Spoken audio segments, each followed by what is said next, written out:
Tony from PJ's, just in the process of creating another great arrangement for Avalon Restaurant out in Scottsdale. We do weekly flowers for them, and going to get started. We're going to take some curly willow and put it into the vase. It'll allow us to use less greenery and foliages to allow the stems to stay in place. Next, I'm going to add another stem of curly willow.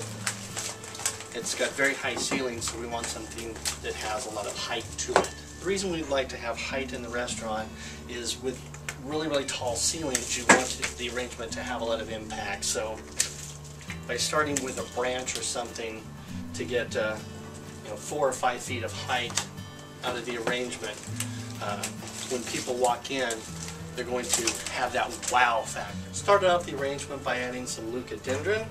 And the thing with restaurant arrangements is you want them to be very long-lasting. People often ask what we don't like to send to restaurants.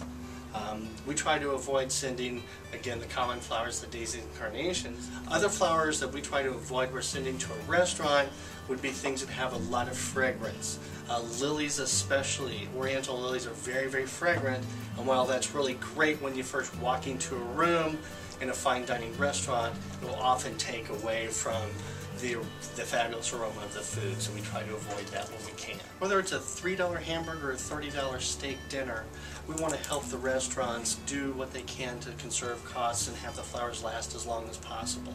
By using flowers like the heliconia, anthurium, a lot of the tropicals, they're very long lasting. To get the most bang for your buck, you always want to have something substantial and impressive at the hostess station so they see as they come in. With this restaurant in particular, they have a great communal table that's right past that. We always try to feature a couple of arrangements there. A bar is always a nice place to add flowers, and then always putting something in the ladies' room, even if it's just a small something with just a blossom or two, always makes a nice impact.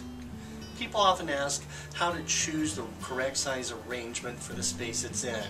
If you're doing something, again, for the lobby of the corporate center or the restaurant in this case, something large is great. If it's going to be something that's going on like a dining table or another table like that where people have to see across, I always try to do something low and compact. This has been another one of Tony's tips of the day.